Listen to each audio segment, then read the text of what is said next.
బాగున్నాను. ఇవాళ ఏంటి చూసారా ఎంత బాగుందో. సూపర్‌గా మరిగిపోతుంది. చాలా బాగా మరిగిపోతుంది. ఏం మరిగిపోతుందో చెప్పకుండా నేను మరిగిపోతుంది అంటాను. ఏం లేదండి, నా గొంతయితే మారిపోయింది. ఏమనుకోవద్దు.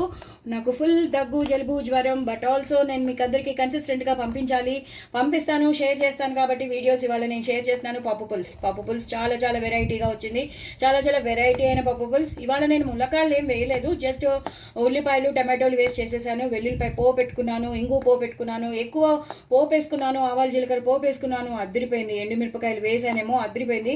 సూపర్ మిరియాల పొడి వేస్ట్ చేశాను, జీలకర్ర ధనియాల పొడి వేస్ట్ చేశాను, తగినంత ఉప్పు కారం వేసుకున్నాను, అలాగే తగినంత పంచదార కూడా వేశాను. పంచదార ఇష్టం లేని వాళ్ళు బెల్లం వేసుకోవచ్చు, బట్ వేసుకోవడం మాత్రం కంపల్సరీ వేసుకోండి. లాస్ట్లో మాత్రం కరివేపాకు, కొత్తిమీరతో గార్నిష్ చేసుకోండి. ఎంత కొత్తిమీర, ఎంత కరివేపాకు వేస్తే అంత బాగుంటుంది పప్పు పులుసు కానీ, సాంబార్ కానీ, పప్పు కానీ.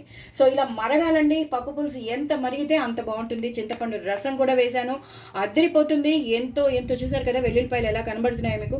సూపర్ టేస్టీ అండి. ఈ ఒక్క రెసిపీ చాలండి, హ్యాపీగా మనం తినేయచ్చు.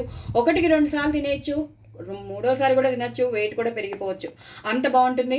చాలా బాగుంటుంది. చక్కగా వేడి అన్నంలో నెయ్యి వేసుకుని అప్పడాలు, వడియాలు నంచుకొని తింటే వావ్, ఏం చెప్పాలండి. దీని రుచి నేను చెప్పలేను, అంత బాగుంటుంది.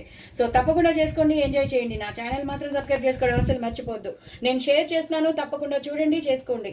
నాకు ఫ్రాక్చర్ చేయైనా సరే నేను మీకు అందరికీ ఒక్క వీడియో కూడా మానకుండా నేను మీకు రోజు కన్సిస్టెంట్గా నేను షేర్ చేస్తున్నాను. సో చేస్తాను కాబట్టి తప్పకుండా చూడండి. ఎక్కువ కరివేపాకు, కొత్తిమీర, ఆ ఫ్లేవర్ ఆ పప్పు పులుసులోకి వెళ్తేనే బాగుంటుంది.